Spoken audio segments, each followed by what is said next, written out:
sebagai kesalahan Mas Anies memberi IMB di Tanah Merah. Itu justru belakangan dijadikan orang sebagai kesalahan Mas Anies memberi IMB di Tanah Merah. Sehingga ketika itu meledak, rakyat kena dipelumpang gitu. Ya. Pertanyaan sederhana, begini Bang, apakah warga di sana dulu baru keluar IMB? Warga dulu. Atau IMB dulu baru keluar, baru warga punya rumah? Warga dulu. Warga itu sudah punya rumah di situ puluhan tahun. Jadi ini ada IMB atau tidak ada IMB, kalau ada kebakaran, ya terbakar. Karena memang mereka sudah tinggal di situ puluhan tahun. Ada IMB, ya terbakar. Nggak ada IMB juga kebakar. Jadi ini sesuatu yang ya boleh saja lah sebagai percakapan sosmed gitu ya. Tapi sebetulnya urutannya itu ada post hoc fallacy itu, ada kekeliruan menentukan urutan itu. Nah, tapi ada hal yang mendasar Bang di sini, bahwa ada hak hidup dasar rakyat yang harus kita penuhi. Air, listrik, itu hak dasar. Bagaimana kita membiarkan rakyat kita sendiri, di tanah kita sendiri, tidak memiliki akses kepada air, tidak memiliki akses kepada listrik, karena tanahnya sedang sengketa. Jadi saya katakan sengketa tanahnya biar diselesaikan di pengadilan.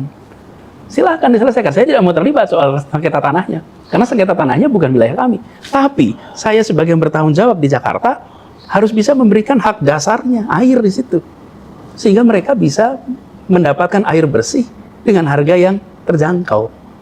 Yang kedua, mereka mau berusaha Bang, itu udah puluhan tahun di situ. Oke. Dengan ada IMB, mereka bisa ambil kredit, mereka bisa ngurus IUMK, izin usaha mikro kecil, dapat pinjaman hidup mereka. Jadi, ini adalah sebuah jalan tengah untuk menyelesaikan persoalan yang lebih besar, yaitu tanah ini statusnya apa secara kepemilikan. Satu sisi mereka sudah tinggal di situ puluhan tahun, dan ada aturan perundangannya yang mengatakan bila sudah ditempati selama 20 tahun lebih, maka bisa menjadi. Tetapi ada catatannya banyak itu, bila tidak ada klaim dan lain-lain. Tidak sederhana lah. Saya supaya paham kompleks masalah itu, biar itu diselesaikan. Tetapi hak hidup mereka jangan hilang. Lalu ada hal yang penting juga Bang, saya sering sampaikan kepada teman-teman pengelola BUMN di Jakarta. Banyak sekali di Jakarta ini tanah yang disebut sebagai tanah negara Bang. Tanah milik BUMN di Jakarta. Saya pernah tanya sama beberapa teman-teman di BUMN, saya sampaikan. BUMN. Oh iya. Ya seperti kasus ini kan tanah di Pertamina itu. Ya. Itu kan milik BUMN. Pertanyaan saya, dulu BUMN beli dari siapa? Saya tanya, beli dari siapa? Saya tanya, beli dari siapa? Hampir semua tidak beli, hampir semua itu adalah milik perusahaan Belanda. Perusahaan Belanda dinasionalisasi, kemudian asetnya dicatat pindah menjadi catatan milik BUMN. Sekarang pertanyaan berikutnya, Belanda beli dari siapa tanah itu? Belanda beli dari warga Betawi? Ya enggak ada lah. Belanda datang ke sini dia pakai garis aja sendiri tanah itu. Ini miliknya Belanda. Nah, apa gunanya merdeka ketika tanah itu tidak bisa kembali dimiliki oleh rakyat kita? Benar juga. Benar. Coba, apa gunanya kita merdeka? Jadi saya sering sampaikan, jangan kita itu ketika melihat rakyat yang berada di tanah milik negara, lalu memandangnya seperti mereka itu bukan warga negara Indonesia, bukan bagian dari bangsa Indonesia. Kalau ini adalah bangsa lain yang menduduki tanah kita, itu soal lain. Tapi kalau ini adalah rakyat kita sendiri, yang mereka ingin hidup lebih baik, carilah jalan keluar yang memberikan kepada rakyat rasa kebahagiaan bahwa negara ini datang dengan kerahiman, datang dengan cinta kasih, datang dengan perasaan memiliki ini adalah rakyat kami. Bukan dipandang ini sebagai entitas. Saya pernah sampaikan juga ini Bang, kepada auditor. Karena pada ujungnya mereka bilang, Pak Anies, kami paham dengan filosofi ini, kami paham dengan prinsip ini. Masalahnya kami nanti dicek ketika diaudit, dalam catatan audit itu harus tercatat ini aset-aset kami yang tidak boleh hilang. Ini harus ada kebijakan nasional bahwa tanah-tanah yang berada, terutama di Jakarta, karena yang namanya perusahaan-perusahaan Belanda itu pusatnya dulu banyak di Jakarta.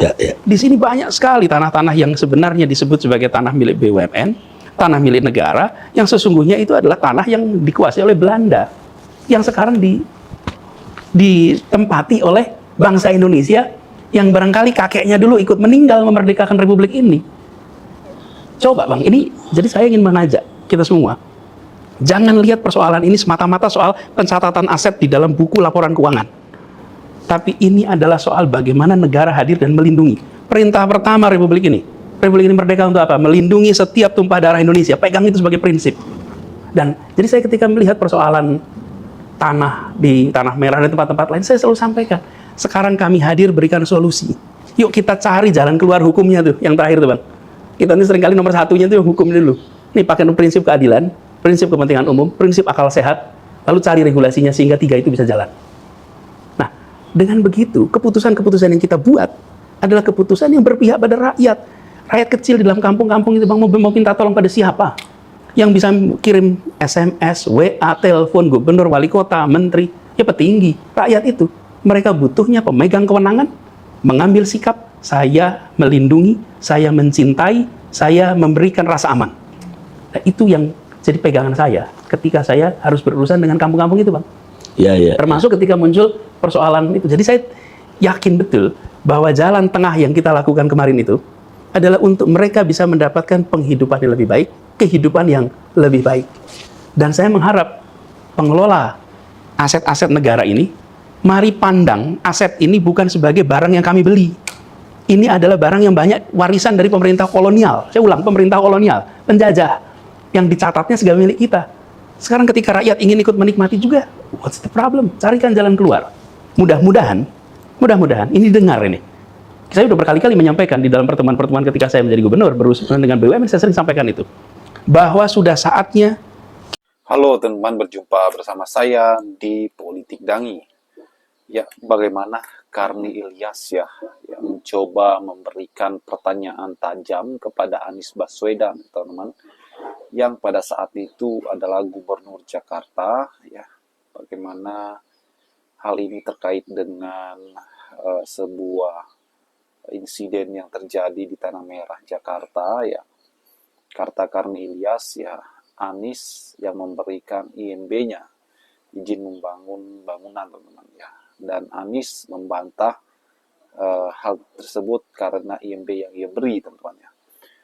Pertanyaan dari Karni Ilyas ini, ya, seolah-olah mendiskreditkan Anies Baswedan, ya, yang seakan menyudutkan Anies, ya.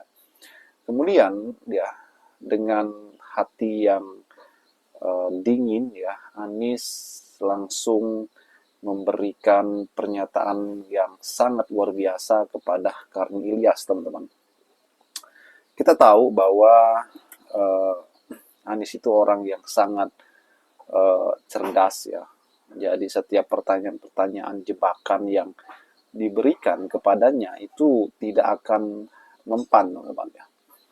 Sebab Anies itu tahu trik para host, ya, presenter yang kemudian memberikan pertanyaan tajam kepada dia. Ya, sama seperti bagaimana Najwa Shihab, ya, yang kala itu memberikan pertanyaan-pertanyaan tajam kepada Anies, ya. Anies langsung menjawab, Anies langsung membungkam Najwa, teman-teman. Karena level Anies ini sudah level yang sangat tidak tertandingi, ya. Beliau itu pernah menjadi capres, yaitu adalah sebuah level nasional, teman-teman, yang sangat berpengaruh, ya, karena tidak semua orang mampu ke level itu, ya. Dan kalau kita melihat Anies Baswedan saat ini, bagaimana ia kemudian menjadi tokoh yang dikagumi, yang ditunggu-tunggu untuk maju di Pilpres 2029 lagi, ya. Ini bukan hal yang tidak mungkin, teman-teman, ya. Apalagi saat ini Anies sudah tergabung dalam Ormas Gerakan Rakyat.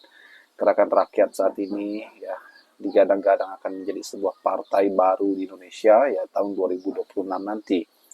Jika ini benar-benar terjadi, maka, ya, sangat besar potensi Anies ini bisa memenangkan partainya untuk maju sebagai partai yang lolos di Senayan, teman-teman, ya. Dan kalau kita melihat, memang ini sebuah hal yang sangat ditunggu-tunggu. Bagaimana menurut kalian?